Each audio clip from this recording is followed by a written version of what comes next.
પાટણથી સમાચાર રાધનપુરમાંથી ઝડપાયો bogus doctor. ધોરણ 7 pass વ્યક્તિ ડોક્ટર બનીને લોકોના આરોગ્ય સાથે ચેડા કરતો હતો। પોલીસે ઢુકા ઇલિયાસ મોહમ્મદ હનીફ નામના શખ્સની ધરપકડ કરી। ડિગ્રી કે લાયસન્સ વિના ચલાવતો હતો દવાખાનું।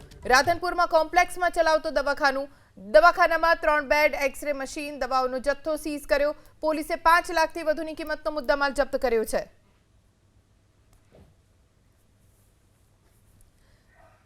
डिग्री के कोई प्रकारનું લાયસન્સ નહોતું આ વ્યક્તિ પાસે।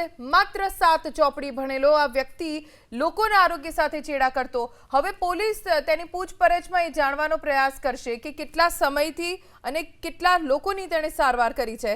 અમારા સંવાદદાતા એજાઝ પાસેથી જાણકારી પ્રાપ્ત કરીશું। એજાઝ, કેટલા સમયથી 7 ચોપડી ભણેલો વ્યક્તિ દવાખાનું ખોલીને લોકોના આરોગ્ય સાથે રમત કરતો?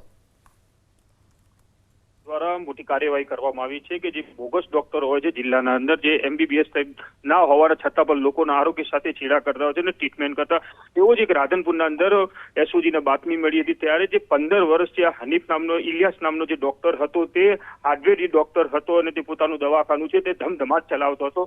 દવાખાના અંદર મોટી ખાસ બાબત એ છે કે જે રીતના આ બોગસ ડોક્ટર છે, બોગસ ડોક્ટરને કોઈ લાયસન્સ નહીં હતું, તે તેના પાસે એક્સરેનું મશીન કેવી રીતના આવ્યું, એટલે કે જે પણ હાર્ડવેરના દવાખાને જતો હતા અને જેના હાથ કે પગ ભાગ્યા હોય તેમની ટ્રીટમેન્ટ કરતો હતો અને એક્સરે મશીન પોતાનું વસાવેલું હતું। તેના અંદર ફોટો પણ પાડવામાં હતો। એટલે કહી શકાય કે જે એક્સરે મશીન હોય છે કે અન્ય ડોક્ટરની સામગ્રી હોય છે તે ડોક્ટરના લાયસન્સ પર જ મળતી હોય છે, પરંતુ આ ડોક્ટર પાસે તમામ સામગ્રી હોય છે અને સાથે ડોક્ટરની તપાસ કરતા ત્યાંથી 5,51,000નો મુદ્દામાલ પકડવામાં આવે છે। સાથે તેને નાનું મિની હોસ્પિટલ જેવું એને બનાવવામાં આવ્યું છે। અંદર બેડની વ્યવસ્થા, તમામ જાતની ઓર્થોપેડિક દવાઓની વ્યવસ્થા ત્યાં રાખવામાં આવી છે અને સાથે સ્ટાફ પણ રાખવામાં આવેલો છે। કહી શકાય કે 15 વર્ષથી લોકોના આરોગ્ય સાથે આ ડોક્ટર છે જે ચેડા કરતો હતો અને રાધનપુર શહેરના મધ્ય વિસ્તારના અંદર ધમધમાઈ પોતાનું હાર્ડવેરનું હોસ્પિટલ ચલાવતો હતો અને પોલીસને બાતમી મળતા સાથે આ ડોક્ટરને હાલ તો પકડી છે અને આગળની કાર્યવાહી હાથ ધરી છે। જી, આભાર એજાઝ જાણકારી આપવા માટે।